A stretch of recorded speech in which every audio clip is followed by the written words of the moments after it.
Dan Campion in studio with yours truly. I'm Jimmy Allen. We appreciate everybody that sticks around and joins us as the sports schedule allows from 6 to 8 p.m. We got a great show lined up for you.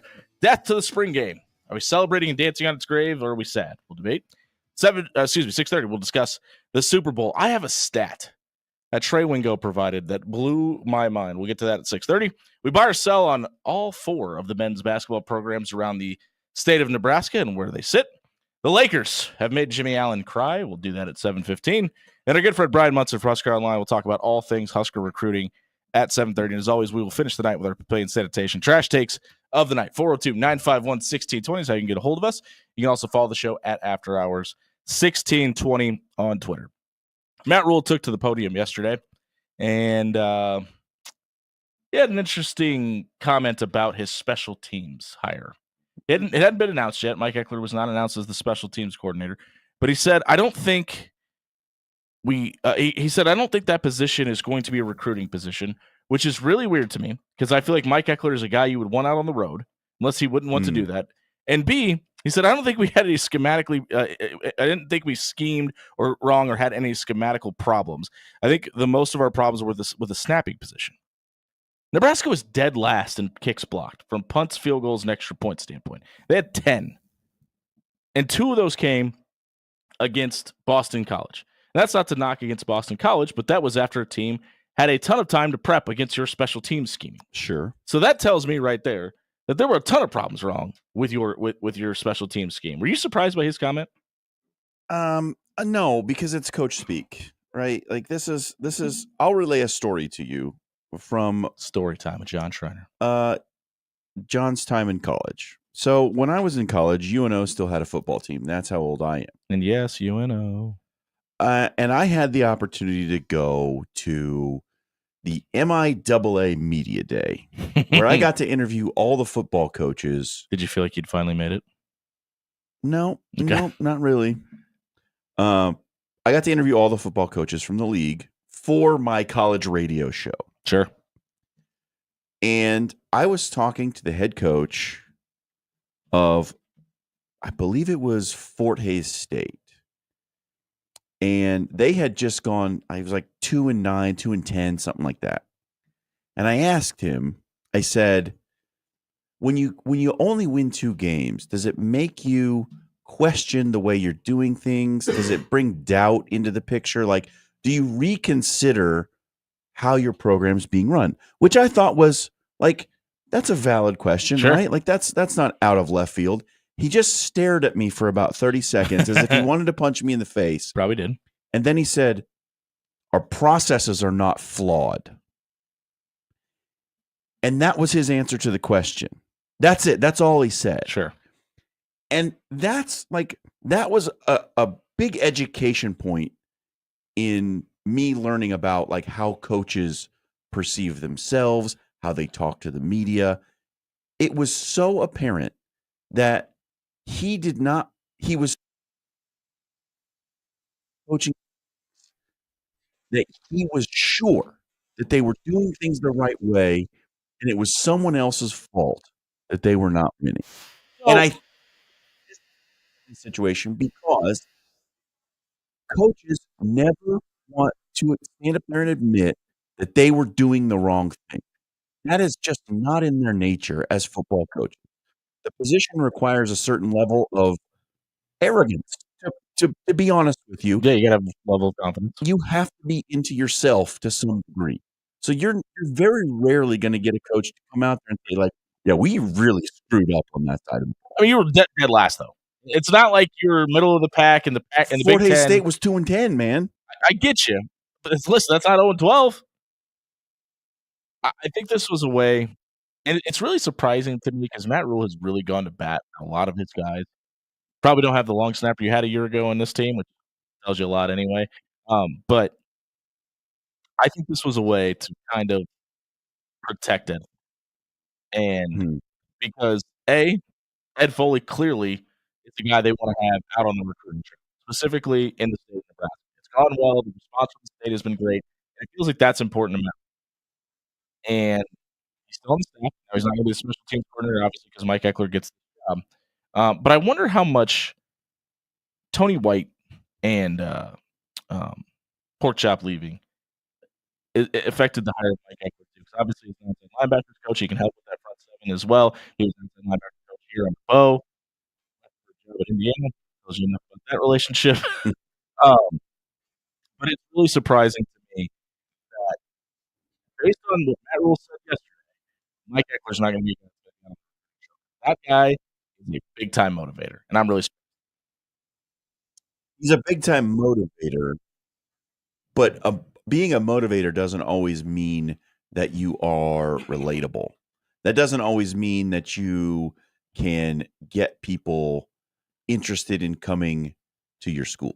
Like Will Compton loved him. That's great. And there will be certain people, there will be certain players out there who are going to love that, like constantly on, always in high gear. Like there will be certain players who love it. And there will be certain players who will see that and be like, man, I don't know if I can deal with this guy, 9 out of the 12 months of the year. See, and you could get me there on Bo Pelini. It felt like Mike Eckler was the yang to his yang, where Bo was always on, always that consistent, from sometimes and the majority of the time a negative connotation. Yeah. Mike Eckler always seemed to be that guy, but from a positive standpoint. Sure. Like PJ Fleck, if PJ Fleck wasn't a dork. That if is doing a lot of work in that sentence. We're going to talk to Brian Munson about this, but Nebraska lands Rocco Spidler as well, the inside guard from Notre Dame, has national championship experience and is. I think the reason I think this is a big deal, not because Nebraska clearly needs offensive linemen. He does a lot of the things well that Nebraska offensive linemen have struggled with for the better part of a decade. He can climb to the second level and he can block on a screen pass. To me, I think that alone gets him into the starting lineup day one when he gets here. Well, I mean, if he doesn't, then a lot of questions. We've got a problem because he played. Listen, and that's what I was saying. He's going to start, but that alone should make him a starter. Yeah, this feels like a Ben Scott, right? Yeah, 100%. That's exactly what I thought as well. Yeah, it feels like a player who has just maybe, I don't know, I won't say worn out his welcome, but just kind of done with the program that he's been playing at, looking for something different, a little different, change of scenery. Let's call it what it is. I mean, signing up to play in Brian Kelly's offense probably looks a lot different than signing up to play in Marcus Freeman's offense, dude. I'm sure that had a little bit to do with it. Maybe. I mean, perhaps. But he just played for a national championship, too, so it's a little weird. But sometimes you just need a change of scenery. Sure. And then that's kind of how I read this situation. Rule talked about the offensive line, and he brought up the fact that a lot of guys had surgery this offseason. That Turner Corcoran just had surgery again. Teddy P is a little bit ahead of schedule and ready to come back. But Gunnar Gattu and Henry Lutovsky both had surgery, as well as Carter Nelson. And that last one kind of threw me through a little bit. Kind of gave us a little bit inside baseball on why we probably didn't see Carter Nelson a lot at the end of the year. Yeah, the Carter Nelson one's curious. Other than he's a freshman.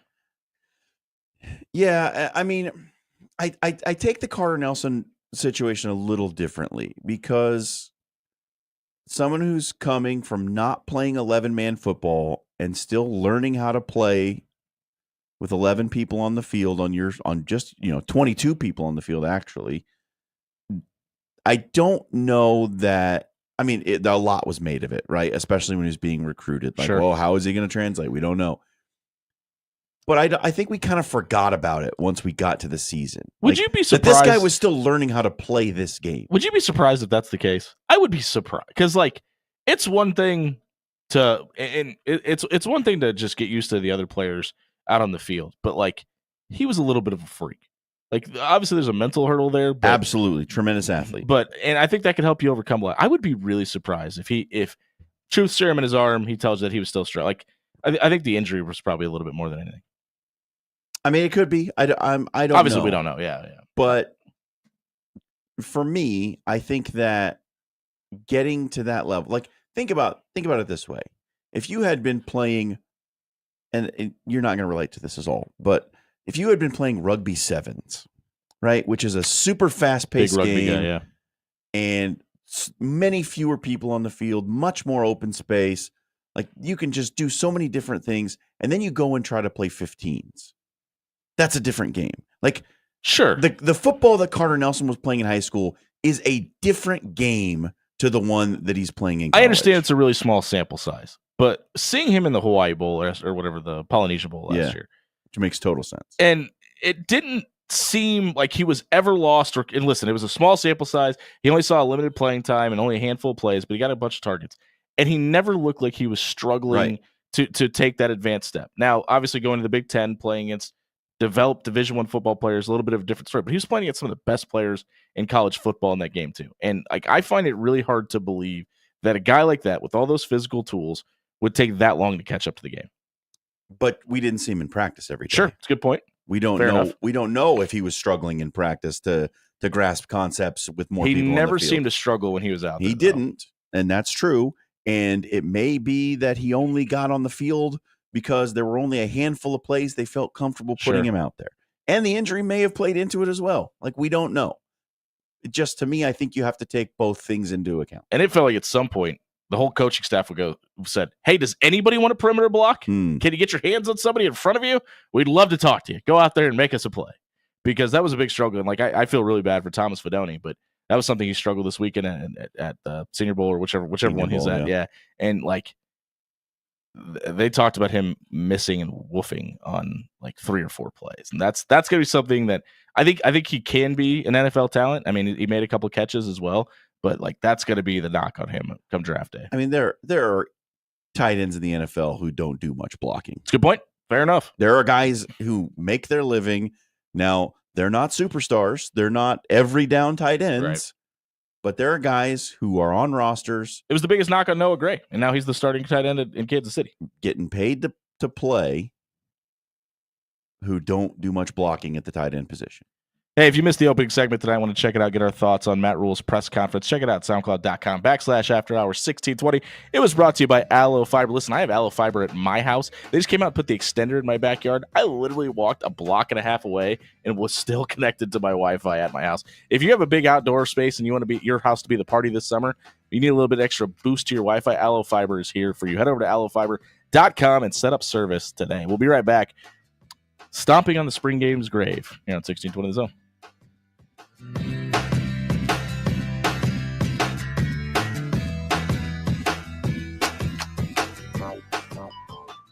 Hey everybody, John Schreiner here for Jerry Ryan Clothing and Sportswear. You know what? It's a new year. It's a new month. We're into the second month of the year. Can you believe it? 2025 is a month old. And if you are still sitting there staring at your closet going, what am I going to wear? You need to get yourself to 78th and Dodge and get to Jerry Ryan. Because whether you're a Husker, whether you're a Jay, whether you just want to look good in whatever you put on every single day, Jerry Ryan has got you covered. Yep, they've got all the great polos in all the best brands, all of your favorites, whether it's Cutter and Buck, maybe you are into the Johnny O, you like the Peter Millar, any of it. Huskers, Jays gear, you can be a fan and look great. It doesn't have to be the boxy junk that you get from the big store. And if you need a suit, you're going to get the best fitting, the best tailoring from Monier the Tailor that you can get in this city. Jerry Ryan Clothing and Sportswear, that's the place to go. 78th and Dodge, right in the middle of town. You drive by it all the time. Just pop on in there and see what you can find on the racks at Jerry Ryan. And tell them After Hours sent you. Jerry Ryan Clothing and Sportswear, dressing Omaha for over 50 years.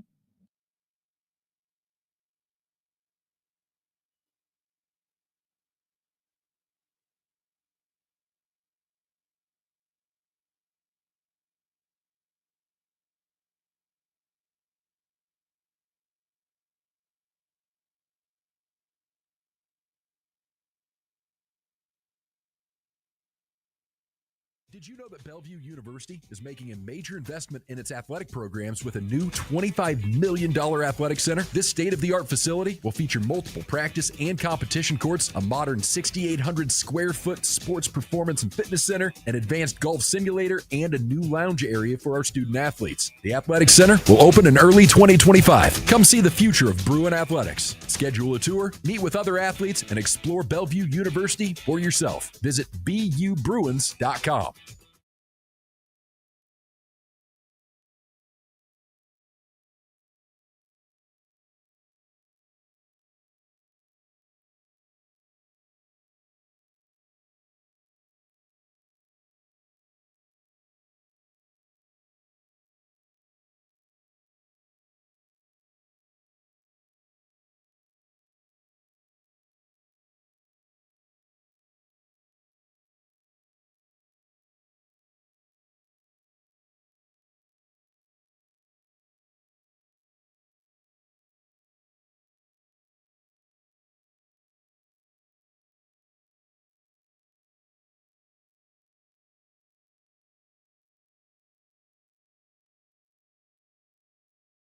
When you shop local, you help strengthen our community. So if you need roof repair, gutters, siding, even windows, call local Pyramid Contractors. They're the #1 roofer in Omaha for more than a dozen years. Let Pyramid Contractors come and give you a free estimate. Give them a call at 402-502-9300. That's 402-502-9300.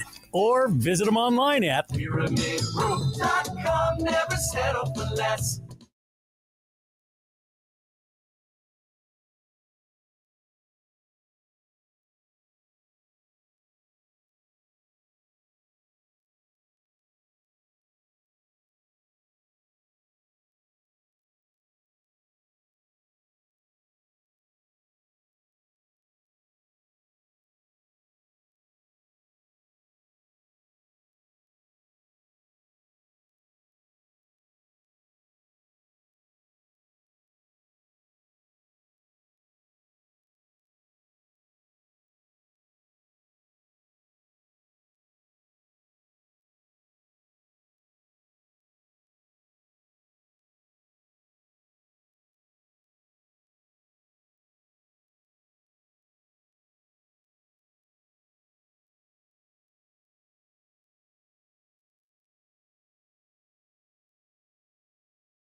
Now back to After Hours with Jimmy Allen on 1620 The Zone.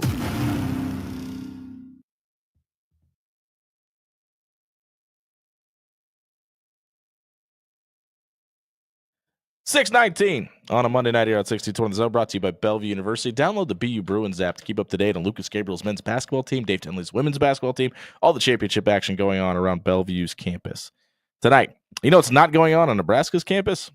The annual spring game. Troy Dannon's direct quote: on April 26th, there will be something here. But Matt Rule said he doesn't want to call it a game. There's a lot of reasons that they've canceled the spring game, and he said that tampering is not a thing. It's just something that's readily available at all times now, which I 100% agree with. But he said that they had one of the more televised spring games in the country, and that led to a bunch of his guys getting contacted and or offered money to go elsewhere. But I think that's more to do with it than the injury thing. I know, like, Bly Hill went down. And that's something they thought they were going to have in. Like, Demetrius Spells, I think a guy that's going to be really intriguing this season.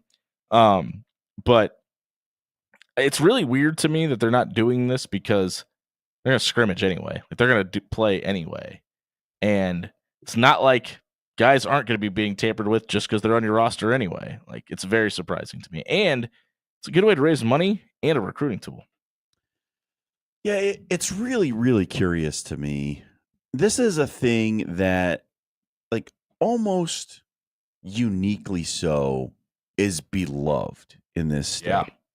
I never thought, a lot of people said they saw this coming. I never thought this would happen. Like, there aren't many programs in the country who have ever sold out a spring game.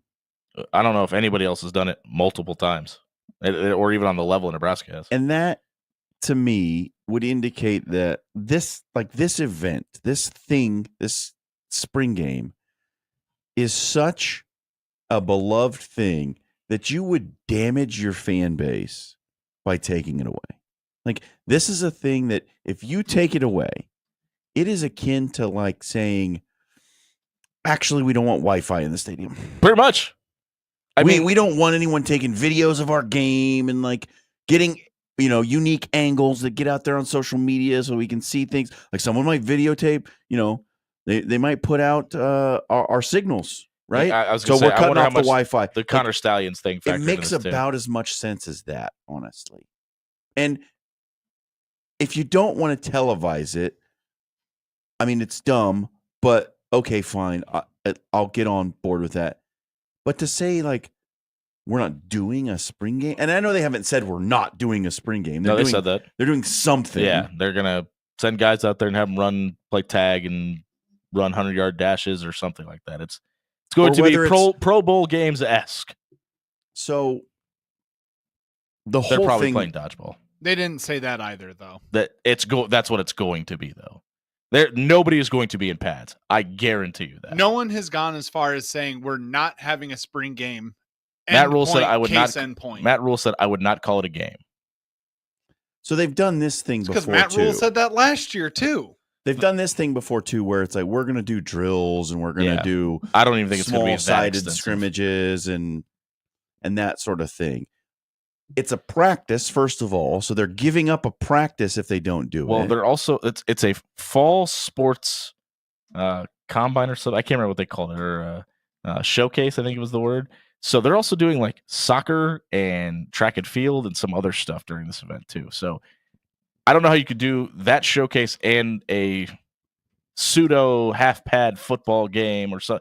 I think this is going to be, hey, look at our 5-star quarterback who apparently needs to lose some weight, and look how far he can throw the football. I would be really surprised if this looks anything semblance of a football game. Like right now, today, the way it stands, if this is what they're doing, I think it's a terrible decision. Mm-hmm. I don't like it a bit. You know what I wonder? And look, I'll tell you, I'm a person who has never been to a spring game. Really? Never been to a spring game. I have 20. Rarely watched a spring game. I'll watch some highlights of it. I'll watch a bit of it. I'll see like when the starters were in and how they did. Sure. I don't sit down and watch the spring game. It's not What a something bad fan. that I feel like I desperately need to consume. I don't watch preseason football. Like, you know that about me already. Yeah. But for the fans of Nebraska football, it is universally loved. They love this event. It is well attended. And look, it's almost free money. It is. It really, I mean, you're not getting that revenue into that building for any other reason during that time period. I wonder how much of it is what happened at the open practice last year, where the fight breaks out and Matt Rule says, this is what happens when the red light goes on and some of you act this way. And they really want that environment to be the free space to fail. We don't want to worry about what happens when the camera goes on, which kind of feels like a bad approach to me, because I don't know if you've noticed on Saturday, the camera goes on, but I kind of wonder how much that plays into this factor too. The injury is probably a minuscule amount, but in a day and age where everything is about revenue sharing and raising money and NIL and getting money into your program, feels like a really weird time to shut this down. Yeah, I mean, I just don't like it. Everything about it rings a little bit hollow to me. It's like, oh, we're worried about tampering. Okay, well, every one of your games is televised. Yeah, that's not going to stop in September. We know that players are being contacted during the season after playing on TV. We know that. That's a fact. It happened. So how much are you curbing tampering by taking your spring game off TV or not doing it? A little, maybe, but is it worth, alienating your fan base during the spring? The other thing that he brought up that was really weird to me was like he felt the need to mention there were some guys that didn't play last year that were some of our highest NIL getters. There were some guys that played that didn't get any NIL at all last year. And the fact that he pointed that out after talking about like how much it costs to build an offensive line now was really weird to me. Is that weird to you?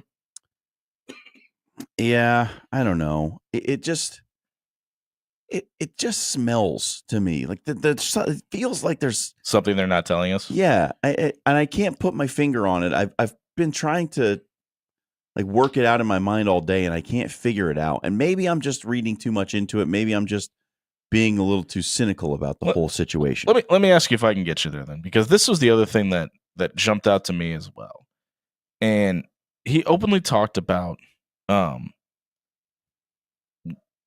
not forecasting and talking about wins and losses and starting lineups and predicting where you're going to be on the depth chart and things like that. And I wonder how much of this team has such a mental psyche issue. And it'd be like, listen, a lot of those guys that have had to overcome a lot are gone now. You've made it to a bowl game. A lot of this roster is somewhat new, but I wonder if he feels like the mental psyche of this team can't handle being told, and maybe this is a problem in college athletics across the board now, that he can't walk up to the one of the left tackles on the team and say, you're going to be the third guy on the depth chart in the spring game and not have to worry about whether he's going to be in that locker room the next day. Because I think more than tampering, that's probably a problem. When you hear Nick Saban and Mike Krzyzewski talk about all players are asking us is if I can start and how much money I can make you. And if you get to May and you have to put out a depth chart that tells a guy where he is on your roster, if that's an issue for some guys to overcome, because just because they're there in May doesn't mean they're there in August, and you're worried about them leaving, I wonder how much that plays into a factor too. Yeah, it's certainly something to think about, but man, if that's where we are, if that's the concern, Kind of feels like it, right? if that's what this is all about, that we're afraid that if we tell guys that they are not the starter in the spring, like, don't you know by where you're getting reps in John. practice? Everybody in that locker room thinks they're going to the NFL. Of course they do. They're playing Division I college football in Power 5. I mean, do you think they know? Boy, I don't know. I'm just that to me would be so discouraging if that's actually the reason. I would be so. It's got to be a concern, right? I mean, if you're that worried about tampering, if you're that worried about guys picking up the phone and sliding into somebody's DMs, and you know the offer is tempting enough for them to entertain the idea of leaving, and why wouldn't it be, right? That hey, we got you're a third string offensive lineman and someone's offering you NIL to come to their school. Yeah, why wouldn't you?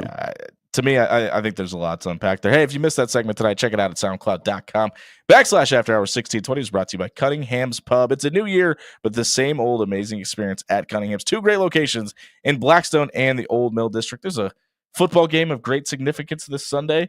The Super Buffet is back at Cunningham's. That's right, $20 gets you in the door.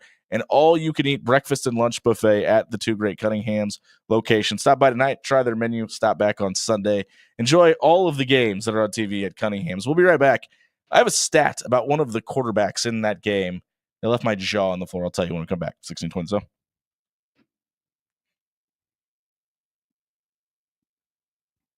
Hey, everybody. John Schreiner here for Bob at Williams Law. Do you know what is a really stressful time in life? That's when you have to deal with anything relating to the American legal system. You will go through some of the most stressful times of your life when you have criminal charges, civil situations, whatever it is. If it has to do with the law, you're going to be stressed out. And you know who can take some of that stress off your plate? Yep, that's Bob at Williams Law. He's going to sit you down in your free, no obligation legal consultation and tell you exactly how you should be represented, explain your rights, tell you what charges you're facing or what the civil situation you might be involved in could lead to. He's going to explain it all. He's going to walk you through the process, and that's all at no charge to you. That's a load off your mind right there. If you need help, if you are facing something in the legal world that's stressing you out, get a hold of Bob. Check out WilliamsLawLLC.com. Get your free no obligation legal consultation and set your mind at ease tonight.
6:33 on a Monday night here on 1620 The Zone, brought to you by Bellevue University.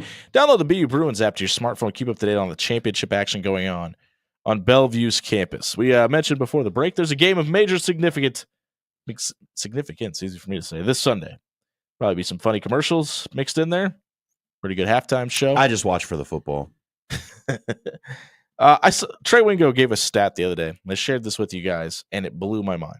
Since 2001, there have been 125 drives in the NFL postseason where at least that were at least in the fourth quarter, and there was at least a minute in play with a team with the ball trailing by 7 or less. Out of those 125 drives, 40% of them, the team with the ball were able to acquire the points they needed, whether it would be a touchdown or a field goal. That number was really surprisingly high to me, by the way, that 40% of those drives ended in a score that would either lead to a tie or a win.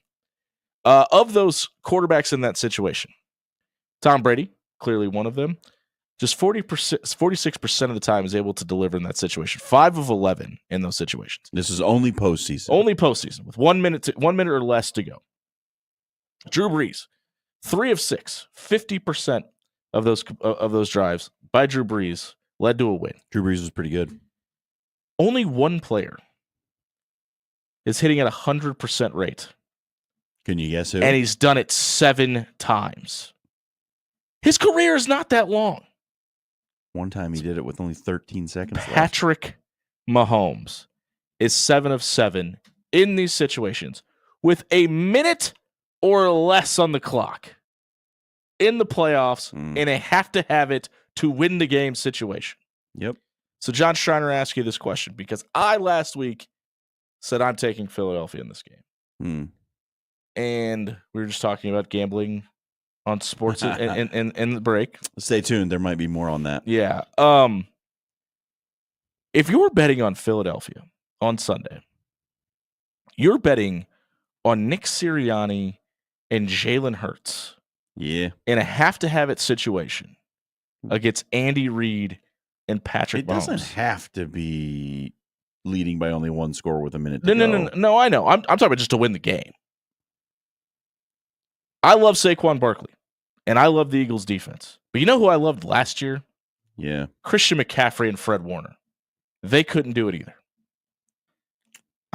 I'm as we inch towards the Super Bowl, I'm finding it really hard to bet against Kansas City. Honestly, I thought Buffalo was the only team that could beat them. I'm with you. Because of Saquon, I think he was the best player this year. But in a one-game situation, I don't think I can bet against Andy Reid and Patrick Mahomes.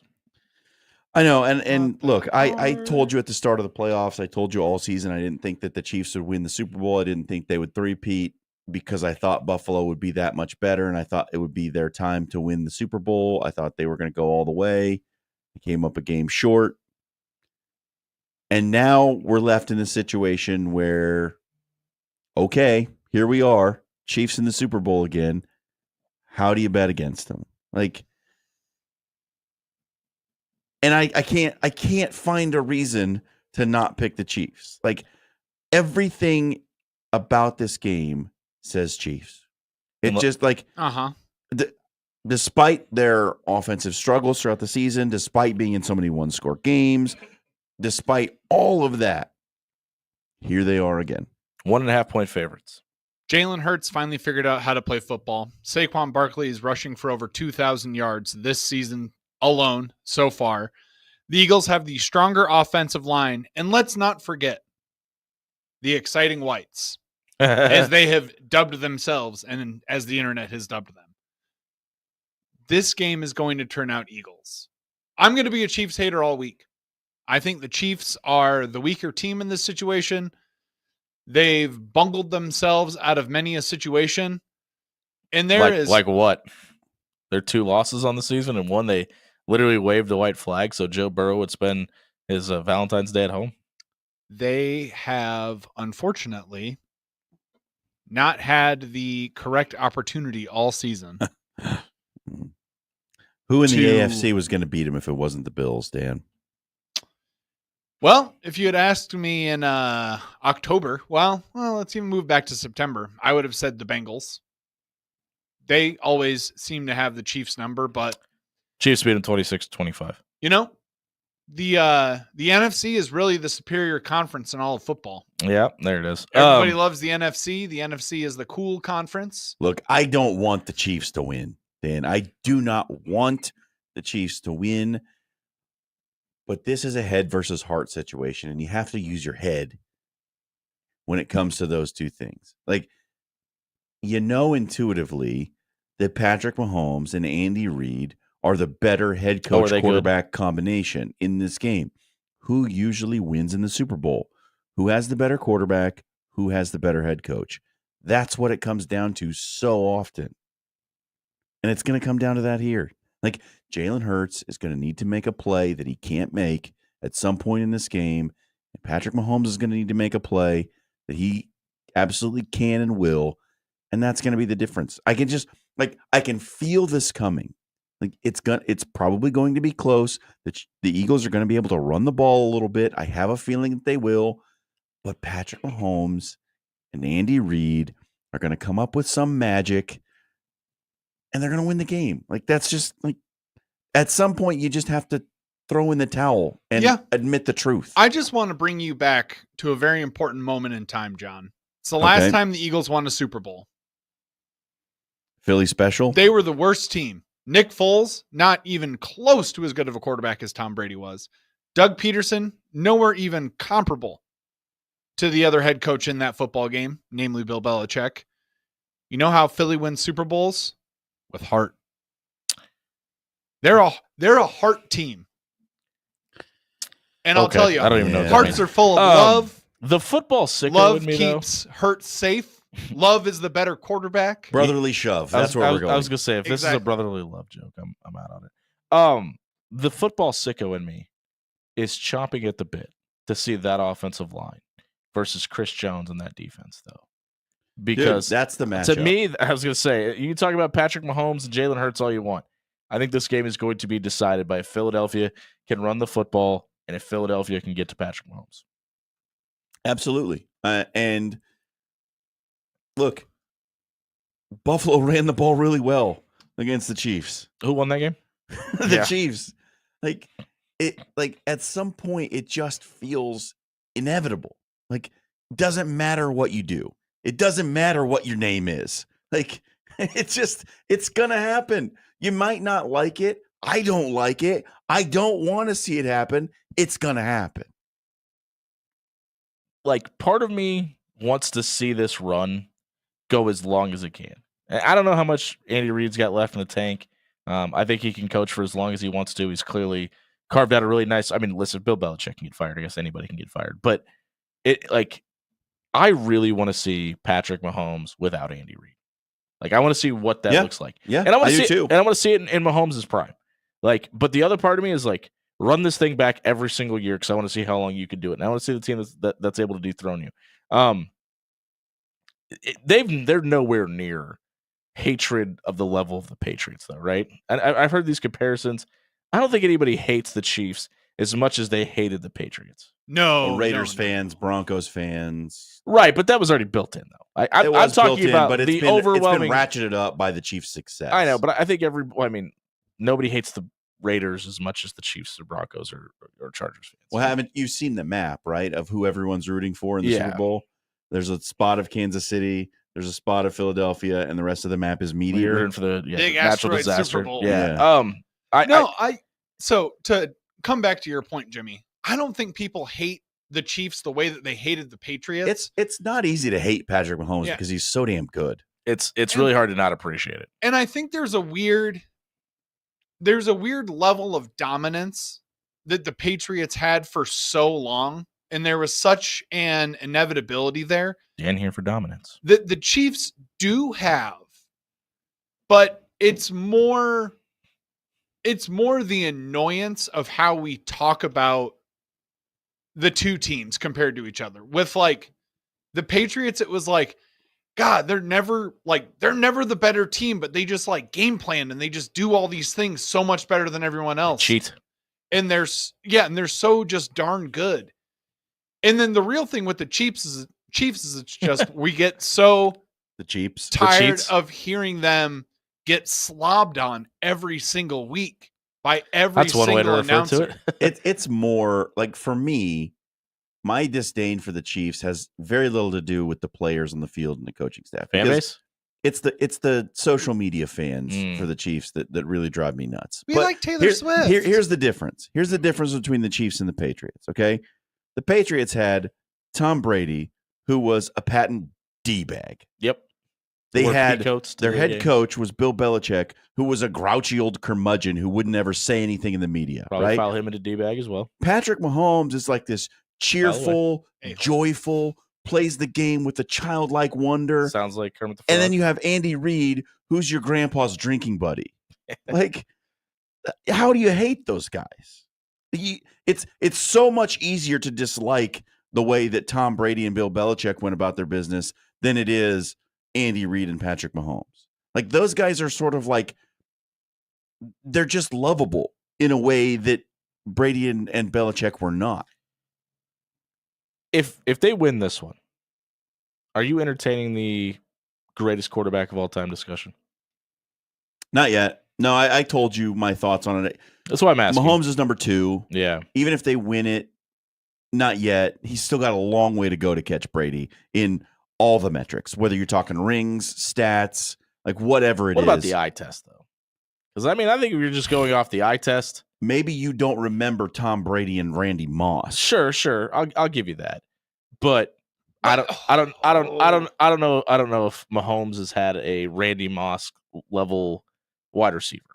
So I don't know if that's necessarily fair. He had Tyreek Hill for a very short time, but I think Mahomes is Might even- have him again. yeah, right. I think Mahomes is even better now than when Tyreek left. So when you had Moss and Brady together, you had a ton of NFL experience, and both guys, maybe Moss more towards the end of his prime, but still Brady in his prime. And I don't know if we've seen that combination in Kansas City yet. But when free agency comes around, it's probably a whole lot of guys clamoring to get to Kansas City, Missouri, especially the wide Yeah. receiver room. Yeah, it's also the longevity question, right? Like, Yeah, Tom Brady played at that level from the day he entered the starting lineup until he stepped off the field with Tampa. sure. Patrick Mahomes has got a long way to go to catch him in that regard. And look, as far as like arm talent, like Brady was silly accurate, and like Yep, I agree. Clearly worked at it. just unbelievable the way he could place a ball. Now Mahomes can do the same thing. Is he if more he's- athletic than LeBron he's- James? if Patrick Mahomes stays on this trajectory and has as long a career as Tom Brady did, he's going to blow Brady's numbers out of the water. He's going to win more Super Bowls than Brady, more than likely. Wouldn't that and- be insane? And then he will take over that mantle. But right now, today, no, he hasn't surpassed Tom Brady. You win 3 in a row. I think that changes that discussion, man. Because you're literally a one-of-one situation. True. You're not wrong. You're not, but okay. What's that mean? It means that people So are need you saying just hold on, hold that thought, Dan. Are you saying he's best all time if he wins? If he wins this one, if they can win 3 in a row, and think about what he's overcome, the pieces that he's lost, the Tyreek Hills, Travis Kelce, probably the worst year of his career up until this point, and they just keep doing it. I mean, I think we looked at this year's Chiefs team, and we went, when Hollywood Brown goes down and Xavier Worthy gets injured, and they have all these injuries piled. Chris Jones had a stint this season where he was hurt, and they still only lost 2 games, really just 1. And they went to another AFC Championship game, and they're back in the Super Bowl. If he can do it with this team, man, and you win 3 in a row, I don't know if I would have had that conversation yet before this season. The way he's doing it now, I think I'm willing to entertain the I mean, conversation. Brady did it with Julian Edelman as his number 1 wide receiver. Fair enough. And I will hear that. But look at the quarterbacks in the AFC now. Now, Brady had to go against Manning and Roethlisberger, and there was 4 or 5 guys in that Sure. discussion, right? Lamar Jackson, Josh Allen, Aaron Rodgers, all in their Russell Wilson, all in their prime, and you're still doing it. I mean, this is probably the addition of C.J. Stroud and Joe Burrow. This is probably the greatest crop of quarterbacks we've ever seen, and he is head and shoulders above all of them. I think that says something.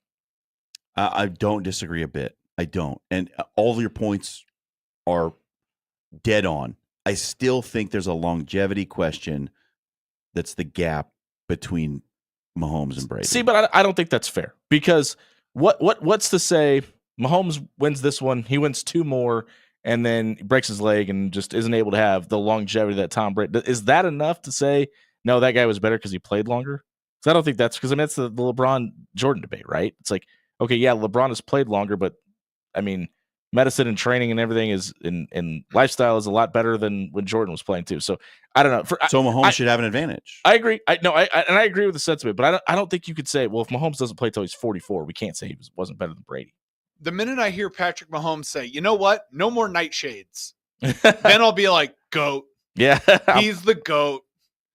But no, on like a serious note, I honestly think if you want to make that comparison and say length versus success. I thought you were going to say girth. Go ahead. No. If you want to go length versus success, who do we see as the greatest basketball player of all time? Say it with me on 3. 1, 2, 3. Michael Jordan. It is extremely easy to say that success is the top bar for being the greatest of all time. Sure. And the other thing that I think helps the Brady argument too is he left and he did it in Tampa, right? And that's why I said I really want to see Mahomes without Andy Reid because we saw we saw Brady without Belichick. Yep. And I think that furthers that discussion. Hey, if you missed our discussion about the big game coming up, check it out at soundcloud.com/afterhour1620. It was brought to you by our friends at Controlled Comfort Heating and Air. You know what? It's a little bit warm outside. Did you need to turn on the AC this weekend? We did in our house. If you had to and started clinking at you and making some weird noises, you know why? You haven't had a maintenance appointment set up by Controlled Comfort yet. Head over to controlledcomfort.com tonight and get the maintenance appointment on your HVAC setup. They'll take a look at your AC unit, make sure it's ready for the summer. They'll take a look at your heater, make sure you're not hanging out with Jack Frost in your living room over the next couple weeks as well. Check out controlledcomfort.com. Set up an appointment tonight. We'll be right back talking about one championship to another here on 1620 Zone.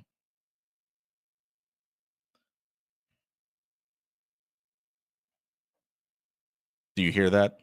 It's my stomach rumbling. I'm starving. You know what would be great right now? A steak rice bowl, courtesy of our friends at Pepper Jack's Grill. Hey, everybody, it's Jimmy Allen here for Pepper Jack's. 10 great locations throughout the Omaha area.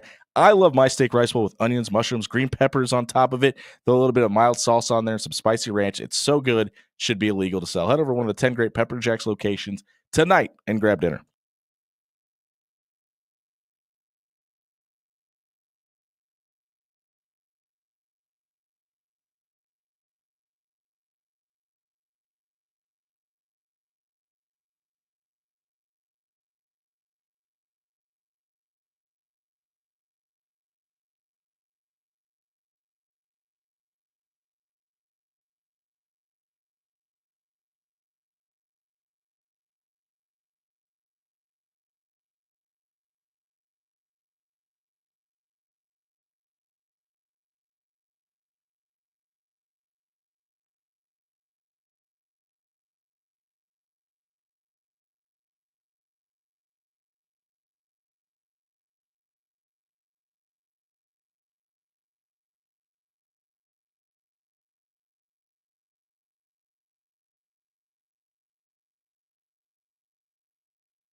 6:54 on a Monday night on 1620 The Zone, brought to you by Bellevue University. Head over to bellevue.edu if you're looking to find your ideal college situation this fall. No class on Fridays. You can do the majority of your classes online. Check out bellevue.edu for more details tonight.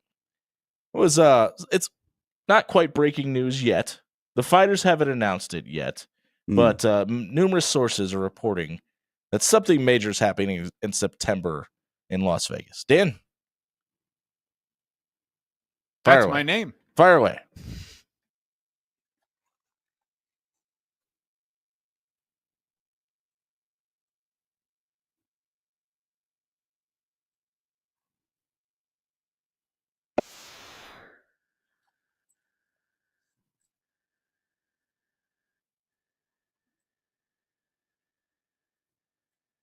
Good buzz right there.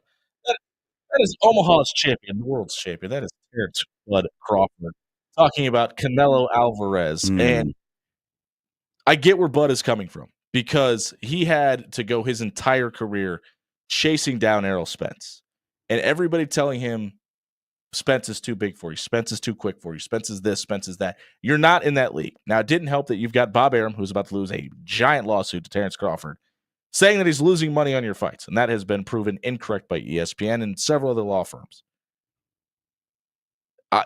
Canelo doesn't need this fight. Canelo has made a lot of money. You just heard Bud tell you he made $200 million for the Benavidez fight. This fight, and we're waiting for the fighters to announce it, will dwarf that fight from a payday standpoint. And it may be a smaller upfront number. That gate and pay-per-view buy, this is the biggest fight in boxing. Yeah, I mean, we had the Tyson Fury, Anthony Joshua. That was a huge one. What was the recent one? Jake Paul. Mike Tyson. God, get out of here. That's not a boxing match. That was a sideshow to a circus. Anything involving Tyson Fury is going to be a big payday. Yeah. But I don't even think anything Tyson Fury does. Fury Usyk was huge. I don't think anything is going to draw anywhere close to this, especially this year. And it is going to be. Listen, I was in Vegas for the Spence fight, and that was a spectacle. When you talk about the money Riyadh Seasons is going to pump into this thing, we already saw the Riyadh Seasons. It sounds just like the DJ. The Eminem concert, the fireworks show, all of the pomp and circumstance that went on with the Madrimov fight. Now you complement that with Las Vegas, who does fighting better than anybody. Yeah. Get your popcorn ready because this is going to be really entertaining, just from a spectacle standpoint. I mean, I think I think Bud can win this fight, and I know they're going to fight at 165, and that's a big jump for him. But when Bud Crawford does not win fights based on speed and power, his boxing IQ is second to none in the world, in my opinion. And I think if we're talking about measurable circumstances where it could be a fair playing field, if he can get to that weight, I think he can beat anybody in the world. It's interesting, man. I mean, this is it. Look, there are just a handful of fighters that at this point make a huge impact on the larger sports world. Yeah. Move the needle. Boxing isn't what it once was. We all know that. There are still a few guys out there who, when they decide to fight, they make headlines, like front page sports headlines. Canelo's one of them. Tyson Fury is the other. From a local perspective, we like to think it's Bud Crawford. I think that narrative has completely changed post the Spence fight. When you look at the gate that the Spence fight did, the third largest in T-Mobile Arena history. Yes. In the boxing world, it's monstrous. It's huge. Yeah. I don't know that Bud transcends the boxing world into the larger sports narrative, though. I disagree. When you're talking about Eminem walking him into the ring, the Eminem concert at BMO Stadium, yes. He fought Israel Madrimov, who I think the majority of the people inside that stadium at BMO Stadium did not know who he was. Had never watched him fight before. I feel very confident in saying that. Yeah. And it was sold out. Yep. In LA. That's not Omaha. That's a completely different market. And now I think a little bit of that has to do with Riyadh. I'm not giving Bud all the credit for that. I think a little bit has to do with the show that Riyadh Seasons put on. I think it does. But if that's Israel Madrimov versus, this is a bad example because it's a different weight class, but a Gervonta Davis, it's not drawing that crowd. And I wonder. And I know Tank and I know Boots and a bunch of different guys keep calling Crawford out because they think they want that fight because they want the payday, and I can respect that. Part of me wonders if Bud was being honest that he doesn't want to fight those guys because, and Turkey Al-Sheikh has been talking about this. Guy's got to forget about the zero and not worry about losing to protect them because he cares about the sport of boxing. Not that he cares about Gervonta Davis or anything like that, like personally, but he understands those guys being big names is better for the sport. And rising tides raise all ships, right? So, I think both of those guys would have competitive matchups with Terrence Crawford. I think he would win both of them to the point I just made a minute ago. But I think it's better for the sport of boxing if he doesn't take those fights. It's an interesting take. Hey, if you missed the social media soundbite tonight, check it out at soundcloud.com/after-hours1620. It was brought to you by our friends at Pixel Fire Marketing. Google your business right now. Are you showing up at the top of the list? You need to spend some money on Google ad spends. And our friends at Pixel Fire Marketing can help you out with that. They'll build an entire social media campaign for you, set up your Google business profile, and help you get to the top of the search in your respective field. Check out pixelfiremarketing.com and get your SEO managed tonight. We'll be right back. Buying or selling on hoops. On 1620 Zone.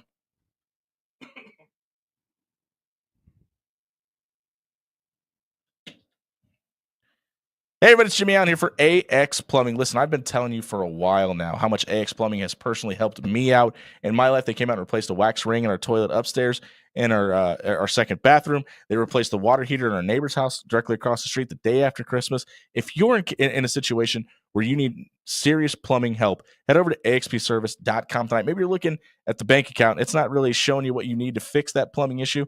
They have financing available as well. There's also a discount for current and former military members as well. Check out axpservice.com and work with a locally owned plumbing company to leave your home or business cleaner than they found it.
Top of the second hour here on 1620 Zone, brought to you by our friends at Pyramid Contractors. You don't become the number one roofer in Omaha for over a decade by accident. Head over to pyramidroof.com.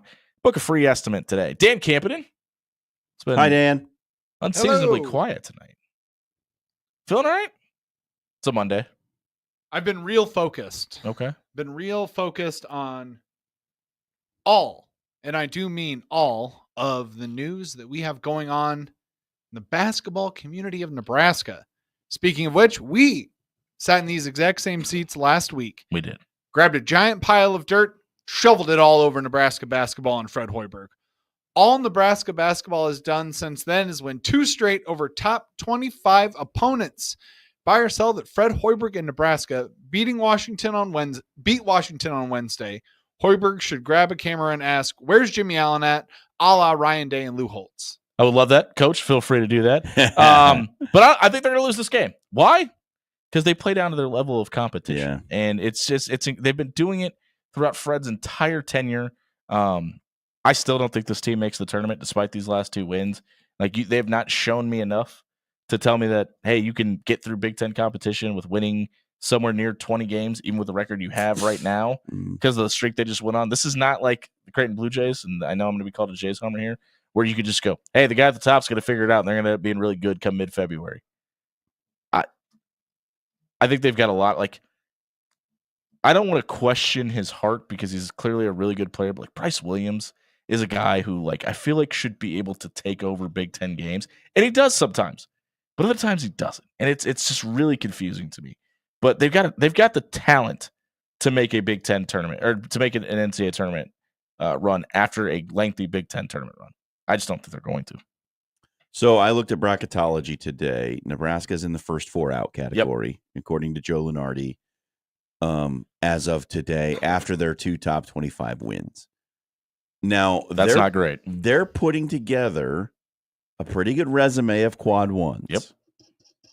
That win over Creighton's looking better and better every single day. Creighton's a fringe top 25 team right now. Should be. They're just on the outside. They were I think they were number 1 in the others receiving votes category. Yes, so correct. They're 26th. Yeah. And if Creighton continues to win, that's going to boost Nebraska's net. I think Nebraska is going to actually close out the season on a little bit of a heater going into the Big Ten tournament. I think they're going to make it. And wouldn't it be just fitting? The team that everyone gave up on, said they were dead, said Fred's over. If this was the team that finally got a tournament win, It would be. Wouldn't that be- It would be very fitting. we were walking out of Gretna High School on Friday, and I told you, Check out the game of it's- the week on 1180 The Zone. it's almost like Nebraska doesn't want anyone to watch them when they play well, because this is what's been happening. They do just enough at the beginning of the year to make you pay attention. Then they poo down their leg, so you stop paying attention. Started and off 6-1. then they put together their best performances of the year Yeah. after that. And I wonder how much of that is them reading their own press clippings a little bit too much, specifically after that I don't UCLA game. Dan? Yeah, I'm going to take a page real quick out of one Jimmy Butler's book and remind Fred Hoiberg that he's soft. Oh, nice. I thought you were just not going to get on a plane. No, I like planes. Planes are good. Not only were we wrong about Nebraska ball, we jinxed the heck out of Omaha. They dropped 1 at South Dakota and then 1 at home against Denver, famously on Bring Your Own Trash Can night. Buy or sell, Omaha's fans should be concerned. Yes, but not for the reason you're thinking. South Dakota's really bad. They should have won that game. If you could drop that game, And South Dakota is one of the highest scoring teams in the country right now. they do not play. I don't think they could spell defense. Well, and Omaha had an 18-point lead in that game. that's not good. And the Summit League is going to be a 1-bid league. Every year. And you've got to be able to put that together on a tournament run. And if you can let that happen, I think there's cause for concern. Don't worry, still think Omaha's Omaha fine. can win. I still think they can win the Summit League. That gives me cause for concern. You always have to be concerned in a 1-bid league, right? You're 1 loss away from your great season going down the toilet. Yep, happens every year. But that said, I think Omaha can win it. I still think they're in a good spot. They're going to go into the tournament as the 1 seed. I think they can still win it. even if they win the Summit League tournament, the league is so weak this year. They're going to be 16 seed. a probably. Dayton. They're Yeah. going to be a first 4 game. Yep. Which is great for them because that's a game they could probably win, and they could put an NCAA tournament win on the resume before Nebraska does. Dan? Blue Nebraska, no jinx whatsoever. The Jays have won 7 straight, including a thriller out in Philly. Mm. Greg McDermott's team, not in the top 25. Buy or sell that the Jays should be considered to be amongst the nation's best. They should, but this is the least of Creighton's worries right now because if you're able to run, I don't want to say run the table, but if you could get through the teeth of this schedule that you have coming up, and I'm not talking about the Providence Friars on Wednesday night. You get Marquette and UConn coming into town back to back, 3 days apart from each other on the 8th and the 11th. Then you have to go to St. John's. If you find a way to win 2 out of those 3 or all 3, that number next to your name come March time may be a lot higher than, I don't know, anybody had them 8 weeks ago. And you're flirting probably with a 4 seed at that point. I think Creighton is right where they should be. I think that they're a fringe top 25 team. Look, that loss to Georgetown is still hanging around your neck like a stinky pendant. Yeah, but Georgetown's a lot better than people thought they were. Fine. You got housed in that game. Now, continue winning. You'll be in the top 25. You'll be fine.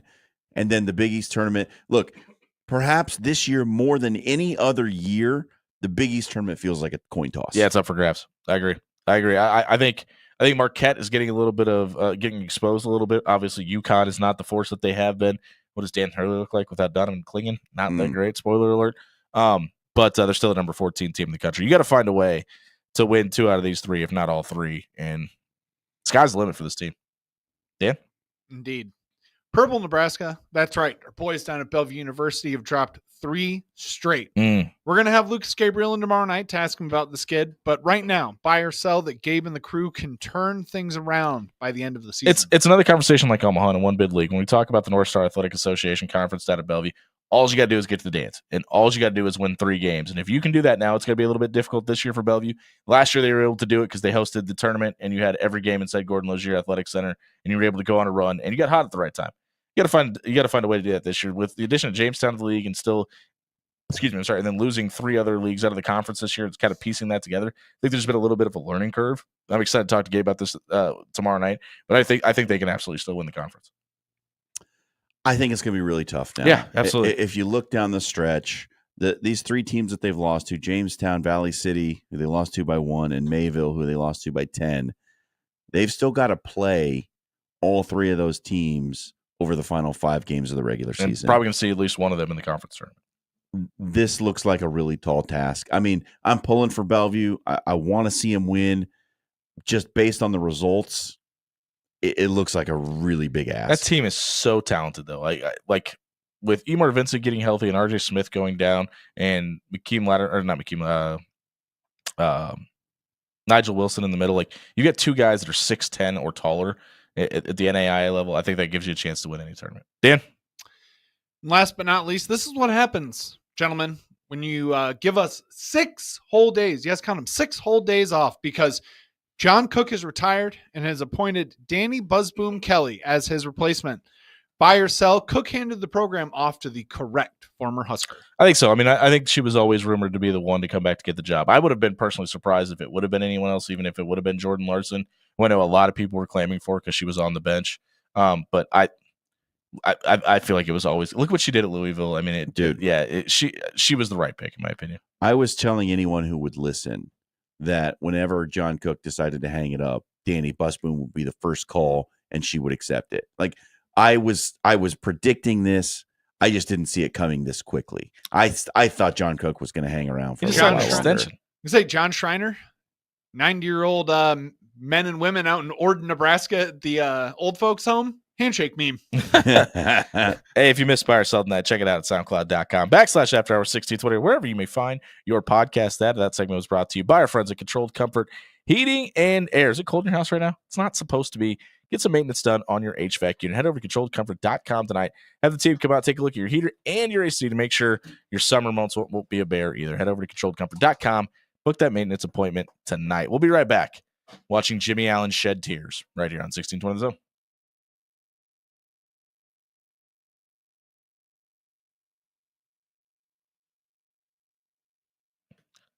Hey, everybody, it's Jimmy Allen here for Bob Williams with Williams Law. Do you have a son or daughter? They hang out with the wrong crowd. Did they get into a little bit of legal trouble over the holiday break, or maybe they're still facing some charges from back in the summertime? Have a lawyer the caliber of Bob Williams give you a free legal consultation. They're going to walk you through without any obligation. They're going to walk you through the process, explain your rights to you and your son or daughter. Make sure that you understand exactly what you're facing when you head to court and get the representation you deserve. You hear Bob in here every week talking about problems facing the NFL, multi-million-dollar quarterbacks. You don't have to be somebody of that caliber to work with a lawyer the caliber of Bob Williams. All you have to do is head over to WilliamsLawLLC.com tonight and get a free, no-obligation legal consultation with Williams Law.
$7:20 on a Monday night here, waiting to Talk to our good friend Brian Munson from Husker Online. Is he in the chat yet at all, Dan? We're eagerly awaiting his arrival. He's He not will in be yet. joining us on the stream tonight. We are brought to you by our friends at Pyramid Contractors. If you're looking to get your roof, your windows, your gutters, your siding replaced, they can do it all. Head over to pyramidroof.com. Book a free estimate today. Wow. Per ESPN 55 minutes ago, breaking Rams wide receiver Cooper Kupp has been informed the team is seeking a trade for him. He announced on social media. How good is Puka Nacua? We're going to find out. How good is Luka Doncic? We're going to find that out, too. The Dallas Mavericks have decided that we have a top 3 player in the NBA, and he's under the age of 30, so why wouldn't we send him to Los Angeles for Anthony Davis? Yeah. Okay. You get your fatalist thing on, and I'm going to tell you why this is actually a good thing for your Dallas Mavericks. So I'm going to get there because I don't hate it from that standpoint because I actually like the makeup of this team with Anthony Davis in the equation. But here's the problem. Anthony Davis is 11 years older than Luka Doncic. Luka is 25 years old. Yeah. And has already got you to 1 NBA Finals. And the day that I saw Mark Cuban decided to sell his majority stake in this franchise, this was my number one fear because he was always a player's first guy. And the new ownership now verbally has said they just didn't like Luka's attitude. Now, boys put on a little bit of weight. Look at him. He has. But you know why that doesn't matter? Because he's still really, really good at basketball. Well, He's also not he's not a top 3 player. I'm sorry, what? No way. No way. Give me your top 3 in the NBA right now. Rudy Gobert, Anthony Davis. You're already Max wrong. You have Christie. Rudy Gobert. Okay, I was like, stop. No, it's easily LeBron is number 5 right now because he's just still too old. They convince me of that. I would go if you're going off of just like straight up potential. Yeah. De'Aaron Fox, and probably Jimmy Butler if he ever gets his poop in a group Stop. and actually plays But ball. to that point, that's why I kind of hate this deal too, because this is exactly what's going to happen. Anthony Davis is going to get to Dallas. He's going to develop gout, or he's going to get toenail fungus, or something is going to cause him to sit got a on the neck bench injury. and not want to play a single minute in Dallas and find his way back to LA. Okay, Anthony Davis is probably a top 15 player in the NBA when he's healthy and cares and is motivated. Probably a little bit higher than 15, but definitely undoubtedly in the top 15, right? He's 36, man. Yeah. You can't A lot of miles on those tires. you can't sell off the franchise. And okay, Dan, undoubtedly a top 10 player in the NBA who's 25, who already has 1 NBA Finals appearance under his belt anyway in your uniform for a 36-year-old big man. It just doesn't work like that. And this is how rich people squabble. That's all this is. The people that have all the money didn't like this guy, so they went, okay, we're going to put you on the first bus out of town because we can.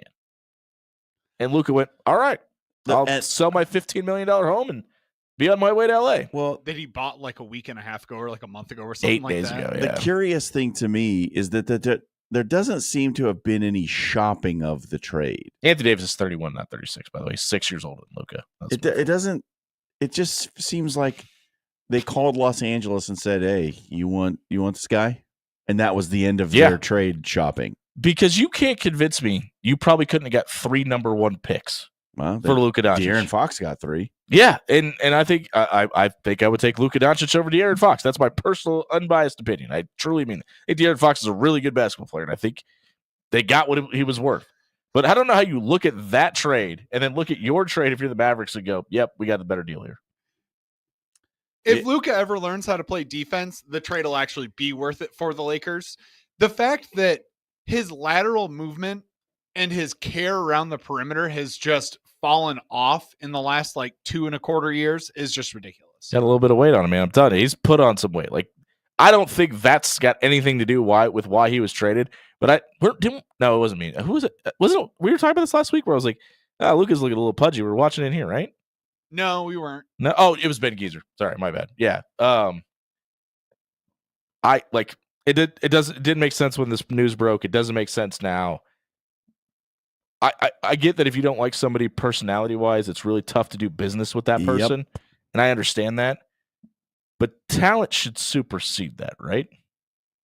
Well, I mean, it depends on who you are, man. Like it honestly does. It depends on your perception of things, because there are plenty of people out there who, if they're working at a good company for a good boss, they'll accept not maybe being paid as much as if they went across town to some high intensity Sure. jerkwad organization that's going to pay them top dollar. Like, and if you are, if you're running a company, you have, again, this depends on your perception. You can have employees who have bad attitudes, but they produce and they get you the results that you want, and you'll put up with them having a bad attitude. But there are other people who are like, no, we will accept a little bit lower production from people we like to hang out with. And that's just a matter of personality. That's just a matter of how you want your organization to be. Are you about maximizing production, or are you about everybody being of the same mindset? And He's averaging 28 points per game and 8 rebounds. Yep. That's the guy you he's a sent great off. player. He's good. And like, there are more curious things to me than who he is. Like, the other side of this deal are the Utah Jazz, who got a bag of crackers just to insert themselves Is that into a white guy joke? Like, no, they got nothing. Yeah, I didn't understand that either. Why were the Jazz I know why the Jazz were involved, because they had to be to make the money work. That's the only reason they're It's for in the there. comp on both sides. That's But really it. but why? Like, why did they have to be the fall guys? Like, do you know how worthless second round picks in the NBA turn out to be most of the time?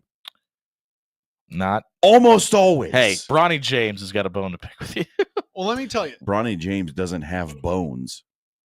this Luka trade obviously is going to be the talk of the day, the talk of the week. Yes, Brian Munson is in the waiting room. Hi, Brian. But the real one that is the true head scratcher is the fact that the Kings just gave up De'Aaron Fox, sent him to the Spurs. The Chicago Bulls are sending Zach LaVine to the Kings, and they're getting Zach Collins, Trey Jones, and Kevin Huerter, along with their own 2025 first round pick. King's gonna be pretty good. Just hear me out here. Okay. Zach LaVine, obviously extremely bouncy player, an extremely consistent player, does not get hurt very often, and was carrying the Bulls on his back Good take. for quite a few years.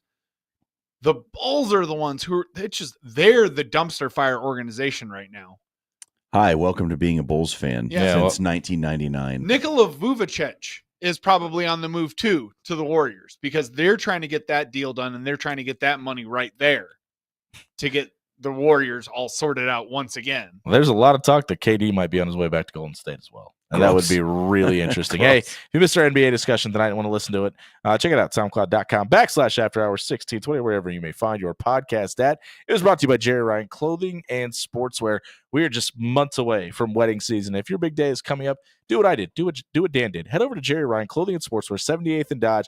Get your suit game right. Make sure your closet's ready for game day. And Jerry Ryan has been dressed in Omaha for over 50 years. That's as far as Brian mentioned.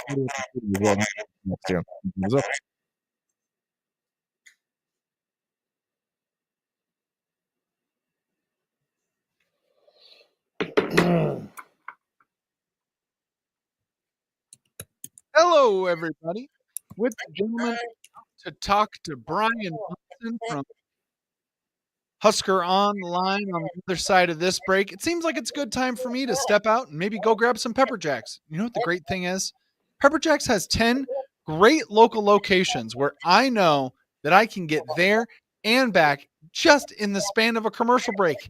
And I know my steak gunner Philly with all the vegetables, including that jalapeno juice, is going to be made just right.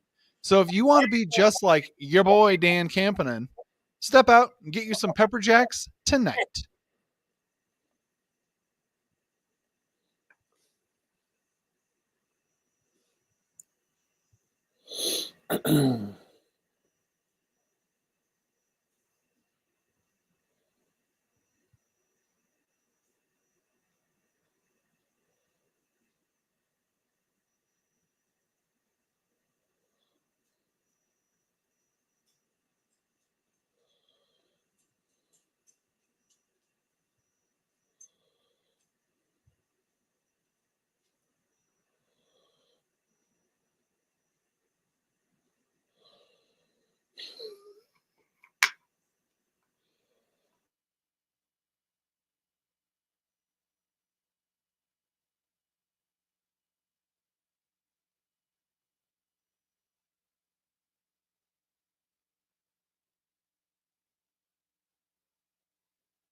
Back with you here on the After Hours radio program. We are joined now by Brian Munson of Husker Online and On 3, the recruiting expert. Joins us every week. B. Muntz, how you doing, buddy?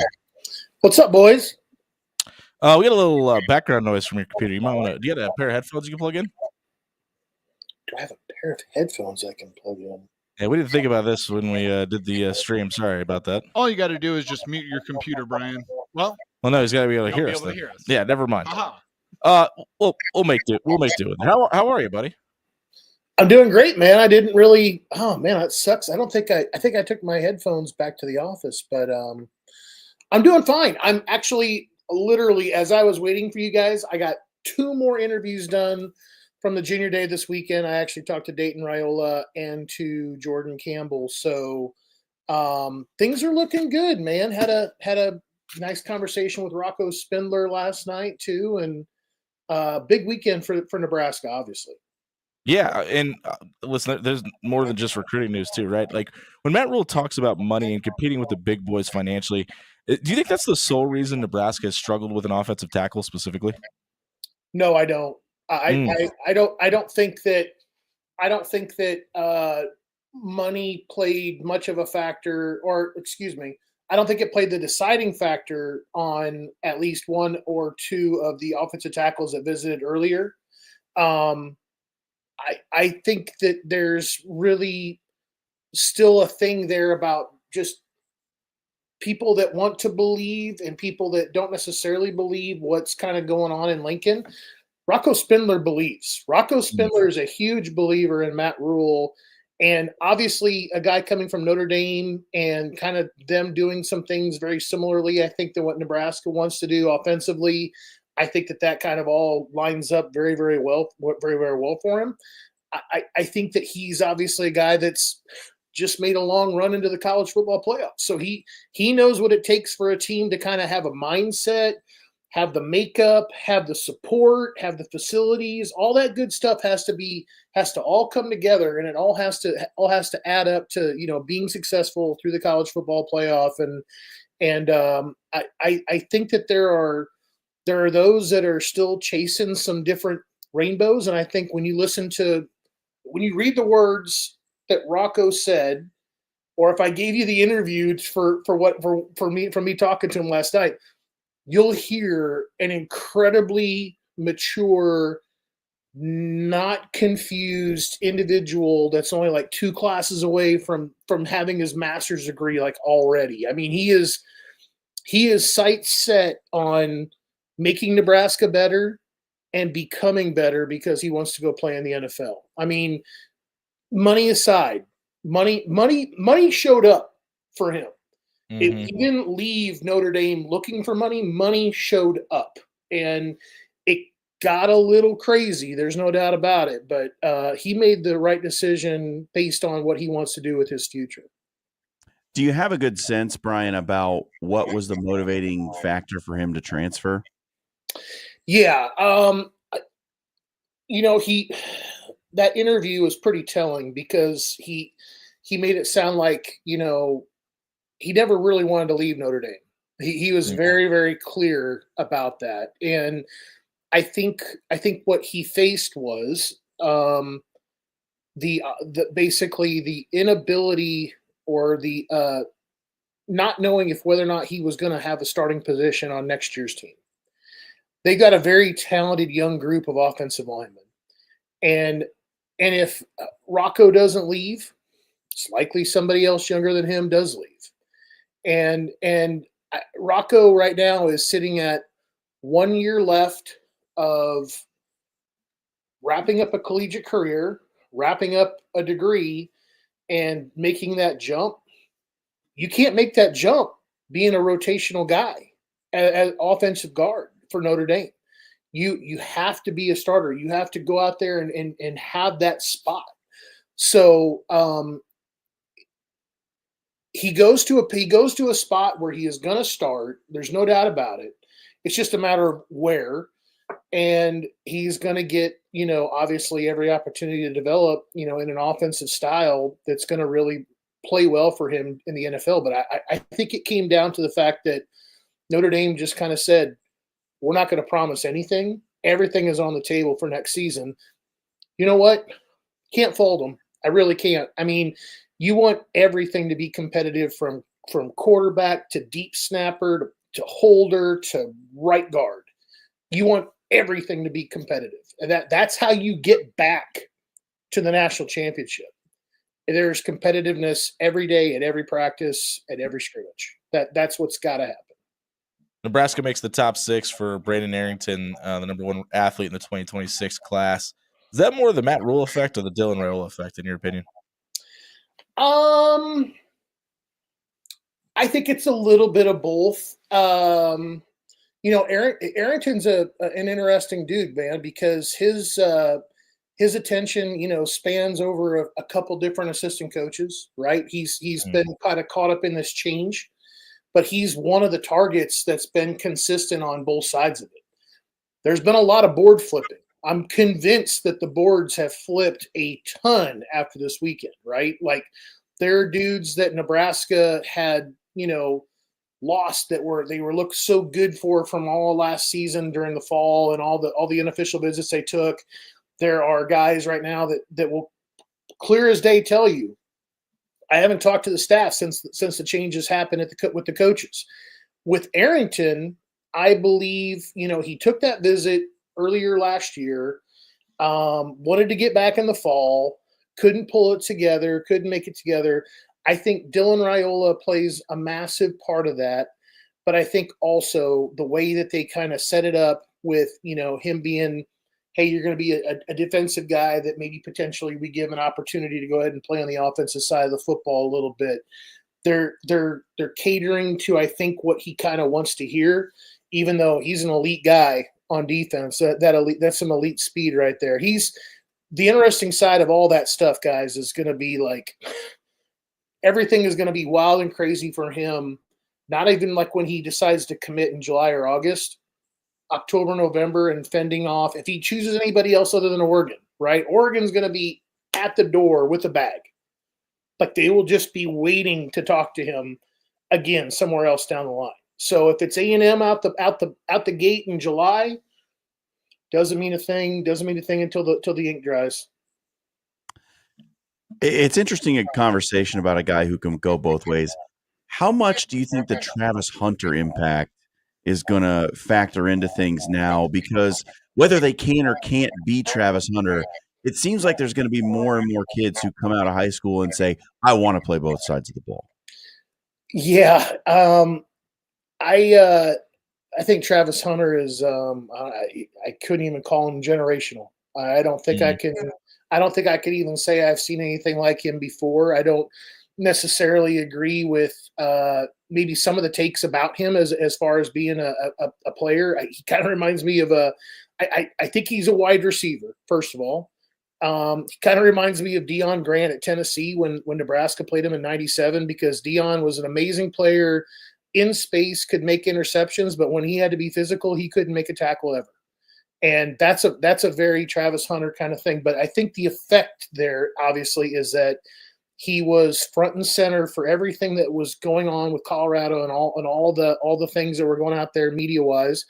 Obviously, he had tremendous success on both sides. There were unbelievable statistics about him not coming off the field like ever, which is just an unbelievable thing. And I don't think you'll ever see that kind of play ever again. But I think also, I mean, they saw the success of him winning the Heisman.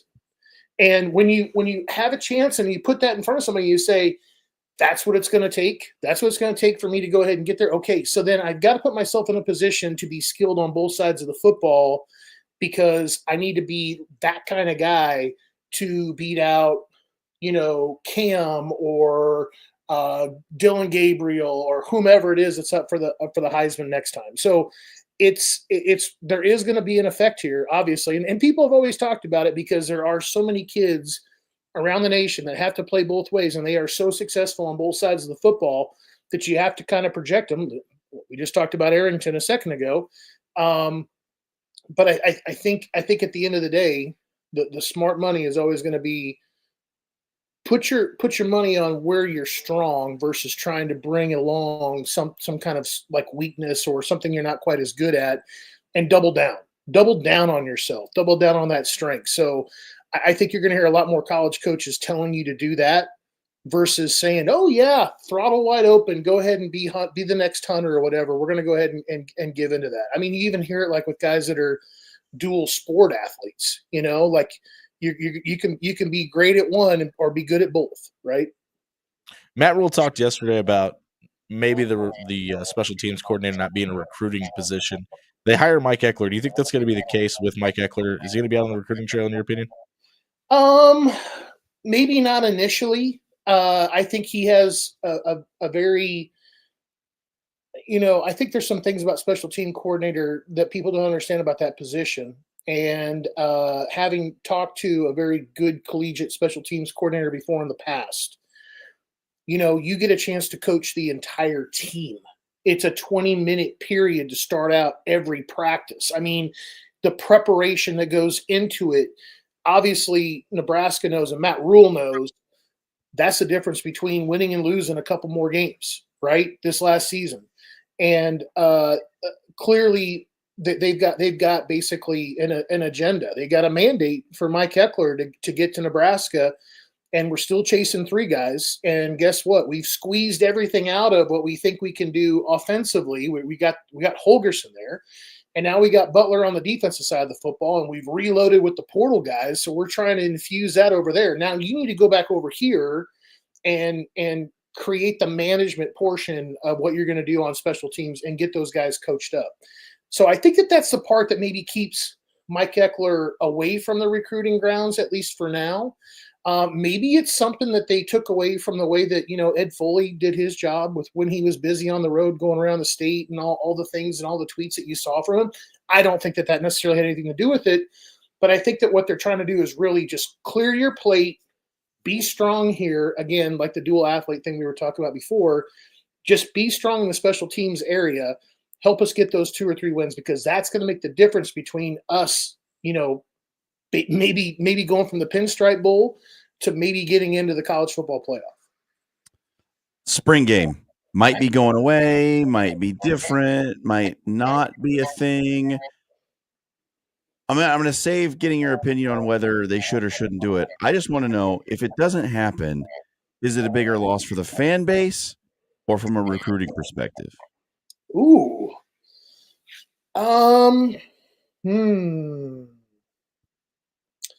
Recruiting is usually typically pretty good. I mean, except for the COVID year. I think spring game has always typically been a very successful thing. However, that spring game also provides a great opportunity for a lot of people to make football games that maybe in their days and lives in the fall, they've got a son that plays on Friday nights who has film sessions on Saturdays that makes it impossible for them to do it unless he's getting recruited by Nebraska.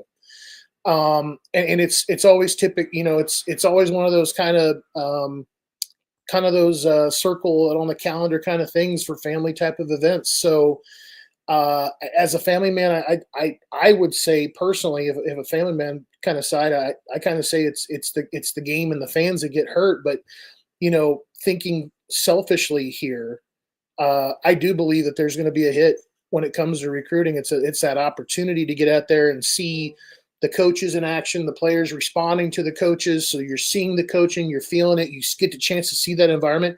Look, a lot of these kids that came into Nebraska this last weekend, they never been there before. This is their first visit. So their first chance to see anything like a real game in the fall would be in April. Otherwise, they gotta commit sight unseen in July, only to come back in September, October, or November, and then finally see it. I think that losing that opportunity to kind of show them what it looks like a little bit, it might put your recruiting at a serious disadvantage, particularly this year. You want to talk about the Bills? We didn't talk about the Bills last week, Jimmy. One before I die. That's all I got to say. Hey, B, we appreciate you, man. We'll catch up with you next week. Thanks for jumping to the stream with us. Yep. That's Brian Munson. You can check out all of his work at huskeronline.com. You can follow him on Twitter at Brian Munson _ was it B Munson _ follow that guy too, whoever he is out there. But check out Brian's work at Brian Munson _ You can also listen to his segment tonight at soundcloud.com /afterhours1620 is brought to you by AX Plumbing, home or residential. They can do it all. Check out axpservice.com for all your plumbing, water heater, gas piping, and backflow prevention issues. AX Plumbing is locally owned and operated. They will leave your home or business cleaner than they found it. Check out axpservice.com tonight. We'll be right back giving you our Papillion sanitation trash takes the night right here on 1620 Zone.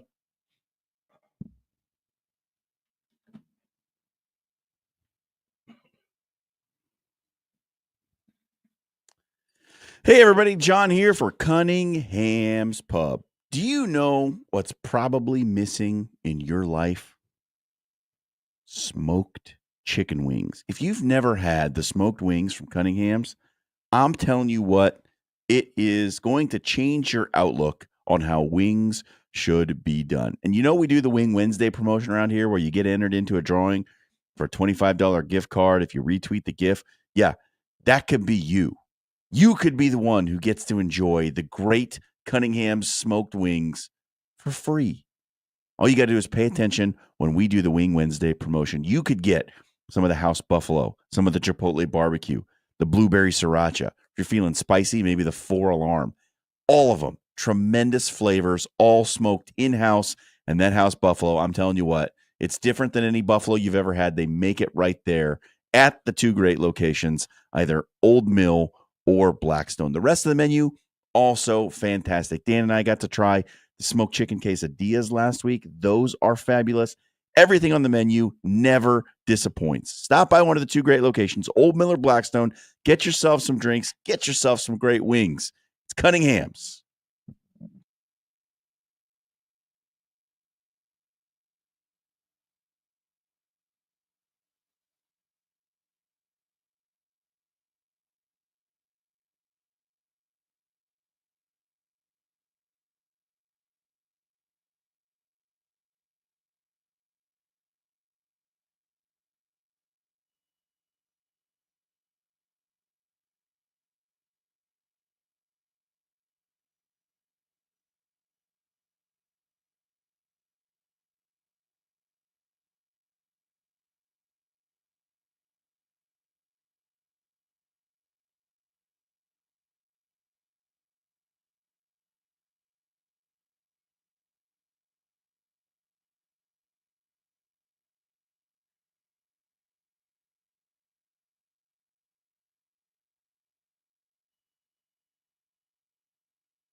It's official.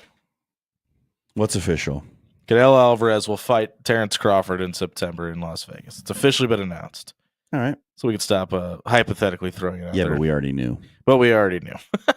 It is closing time and last call here on the After Hours Lounge. You guys want to go to Vegas? We do. Brought to you by Pavilion Sanitation and our friends at Pyramid Contractors. If you're going to get your roof, your windows, your gutters, and your siding replaced, head over to pyramidroof.com tonight. It is time for Pavilion Sanitation trash takes of the night. I'm going to go and start us off. John Cena does not need to win championship number 17 for his legacy to be established. Anybody that watched the Royal Rumble on Saturday, John Cena was this close to punching his ticket to main event WrestleMania. He did not do so. He does not need to win 17 to cement his legacy. Thoughts? Papa Shango. His real name is Charles Wright. What do you got for me? Gambling in the world of sports. We knew it was going to get worse before it got better. The legalization widely of sports betting increased the liberty of Americans across the nation.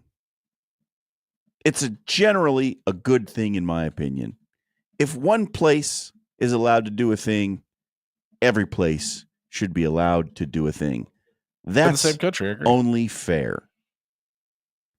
But there were always going to be pitfalls. And the latest in this betting scandal that involves college basketball is especially disturbing. Bets on North Carolina A&T, Mississippi Valley State, and Eastern Michigan were flagged for unusual betting activity. Now, a lot of these games are often targeted by sharps who see some anomaly with the line. They know something that Vegas doesn't because they're sickos and they pay attention to the lower levels of basketball. But I'm telling you, accuse Gary of something like that. I'm telling you right now, with the advent of artificial intelligence, you are not going to get away with this. We are going to hear more about this. There are going to be more stings. There are going to be more bad news around sports gambling. Why? Because the people who've been getting away with it are no longer going to be able to get away with it.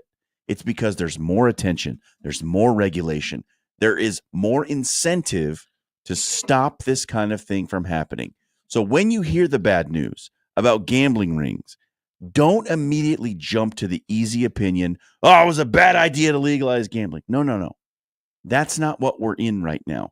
In my opinion, this is the feeling out process. The people who were doing bad things before and were getting away with it because there wasn't as much oversight are now being brought to bear on those people because it's been widely legalized and the regulation is doing its job. The people doing the wrong things are getting caught, and it's going to get better. Should make drugs legal too.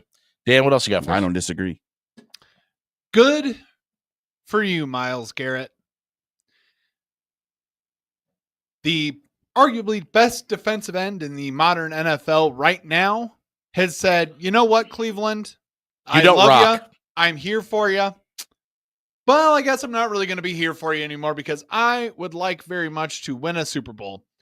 He had a dream of bringing one back to the team that he was drafted by, and he finally gave them enough years and said, I am just honestly fed up. I need to go somewhere where I can win a Super Bowl. And on a positive note, in that saga that has just come out, the Browns are actually 100% behind the fact that he would like to search a new dance partner. They are willing to let him go, even if it is with tears in their eyes. Good luck to you, Myles Garrett. Myles Garrett, please become a Green Bay Packer. Do a one-on-one swap for Cooper Kupp? I don't hate it. Somebody might be interested in that. Cooper Kupp probably would. Hey, if you missed any of this show tonight, check it out at soundcloud.com/afterhours1620 or wherever you may find your podcast at. It was brought to you by Allo Fiber. Does your business have a managed service provider? Do you have slow internet in your building? Maybe you need cybersecurity, voice solutions, or technology solutions. All of that is available at allobusiness.com. Get your managed services courtesy of Allo Fiber. For Dave Campen and John Schreiner, I've been Jimmy Allen. Today was the day the music died. My Chevy's already at the levee.